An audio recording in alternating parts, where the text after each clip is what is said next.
First of all, let's look at the English spelling and how it can affect pronunciation. English uses just 26 letters to create the 44 sounds in English. Because of this discrepancy, we need to spend a long time memorizing the way words are spelled, since not all the spellings make sense. Some words have different spellings, but are pronounced the same way.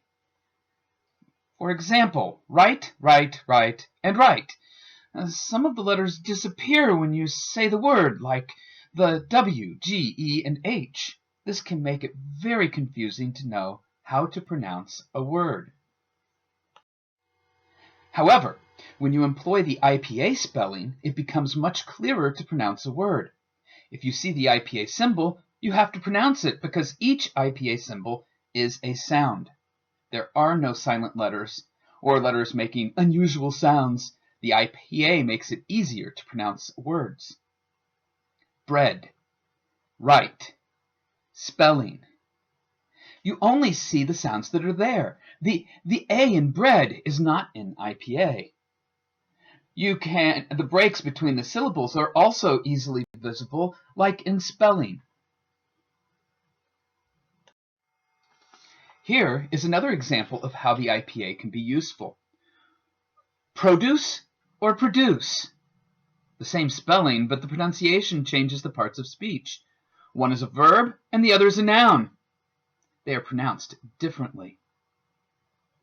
The verb form has the stress on the second half of the word, leaving the pronunciation of produce. The noun has the stress on the first syllable, which changes the vowel that is used from schwa to o, changing the sound of the word to produce. There are 5 resources in the resource section that can help you learn to use the IPA. This slide will look at the 2 dictionaries which are linked to the website. They are the Cambridge and Merriam-Webster online dictionaries. There are many more, so if you have a better one you like better, please use it. Let's look at the word produce and produce again. Look at the Cambridge Online Dictionary. First, you will see the word spelled using the English alphabet. Under this, between their slashes, is IPA spelling of the word. Occasionally, like in this case, there is a difference between American and British pronunciations. Finally, the online dictionaries have a sound file where you can listen to how the word should be said. These can be found in the resources. Also, if you download this PowerPoint, you can click the link for Cambridge or Merriam-Webster and they will take you to that website. There are some other resources that can give you practice writing, reading, and even listening to the IPA. The Cambridge website has many games which can be played to help you learn the IPA. It's called Phonetics Focus. The Oxford site has the phonemes and a quiz function that can help you feel more comfortable using the IPA. The third resource is a Speak English pronunciation. There is a short screen capture video about how to use this resource in the resources section. These will be useful for this week's project. A quick review of this multimedia presentation. The English alphabet letters don't always match the sounds. There are many silent letters using the English alphabet letters. Some different spellings sound the same. Sometimes the same spelling is pronounced differently. Using IPA, if you hear it, it is written. There are resources in this course that can help you move through this class.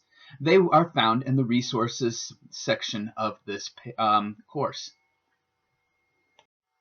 This concludes the 4th Multimedia Study Guide created for English Pronunciation Clinic. You can download the PowerPoint and the transcript for the study guide. Please go on to Quiz 1, Checking the Phonemes. All images in this PowerPoint were found using the Insert Online Picture function with the Creative Commons Image Search option, which is a feature of Microsoft PowerPoint 2013. Phoneme information is from Teaching Pronunciation, a reference for teachers of of English to speakers of other languages by Celsi Murcia et al., 1996. Thank you.